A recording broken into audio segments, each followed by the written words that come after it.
न हाथ न पैर, विशाल आंखें। पुरी के जगन्नाथ मंदिर में भगवान का रूप ऐसा क्यों है?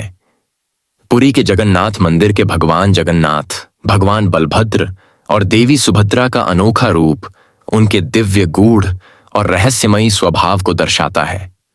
इस रूप की उत्पत्ति एक अद्भुत कथा से जुड़ी है, जो हमें भगवान कृष्ण के जीवन के एक अलौकिक पहलू से परिचित कराती है। कहानी का आरंभ उस दिन से होता है जब श्री कृष्ण की पत्नियां सत्यभामा और जाम्बवंती श्री कृष्ण की मां रोहिणी से उनके बचपन की गोकुल और वृंदावन की कहानियां सुनने की जिद करती हैं। सत्यभामा और जाम्बवंती की इस जिज्ञासा को समझते हुए माता रोहिणी उन्हें कृष्ण और बलराम की बाल लीलाओं की मधुर कथा सुनाने का निर्णय करती हैं, लेकिन उन्हें यह चेतावनी भी देती हैं कि यह बातें स्वयं श्री कृष्ण और बलराम तक नहीं पहुंचनी चाहिए। यदि वे इन कहानियों में डूब गए तो वे फिर से अपने बाल्यकाल की ओर आकर्षित हो सकते हैं। तय दिन पर रैवतक पर्वत पर स्थित मां अंबिका के मंदिर में श्री कृष्ण की पत्नियां और माता रोहिणी कथा सुनने के लिए एकत्रित होती हैं। सुभद्रा, श्री कृष्ण की बहन, दरवाजे पर पहरा देती हैं ताकि कृष्ण और बलराम अंदर न आ सकें। माता रोहिणी जब कृष्ण और बलराम की बाल लीलाओं की कथा सुनाने लगती हैं, वहां मौजूद सभी इस कथा में पूरी तरह खो जाती हैं। कृष्ण और बलराम की शरारतों, राक्षसों के संहार और गोपियों के प्रति उनके प्रेम की कहानियां सुनते सुनते सुभद्रा भी बाहर खड़ी खड़ी इस अद्भुत कथा में मग्न हो जाती हैं। कथा का प्रभाव इतना गहरा होता है कि सुभद्रा के अंग प्रत्यंग जैसे स्थिर हो जाते हैं। उनकी आंखें बड़ी और स्थिर हो जाती हैं।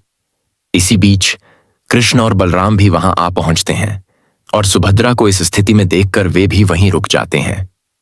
भगवान श्री कृष्ण, बलराम और सुभद्रा इस दिव्य कथा में इतने खो जाते हैं कि उनके हाथ पैर विलीन होने लगते हैं।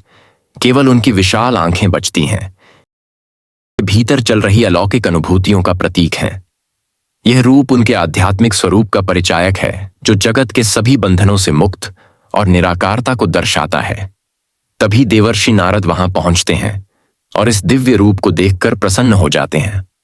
नारद मुनि भगवान से आग्रह करते हैं कि वे इस रूप को धरती पर प्रकट करें, ताकि उनके भक्त सदैव इस रूप में उनकी आराधना कर सकें।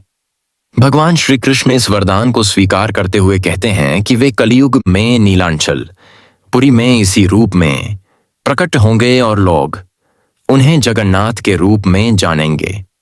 जगन्नाथ भगवान के रूप में उनके हाथ पैर नहीं हैं, क्योंकि यह रूप संसार के सभी सांसारिक बंधनों से परे आत्मा और प्रेम के शुद्ध रूप का प्रतीक है।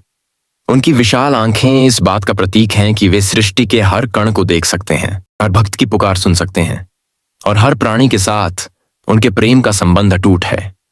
इस दिव्य कथा और जगन्नाथ के अद्वितीय रूप के पीछे छिपा संदेश यह है कि भगवान का रूप निराकार और असीम होता है, जिसे सांसारिक रूपों और सीमाओं में बांधना असंभव है।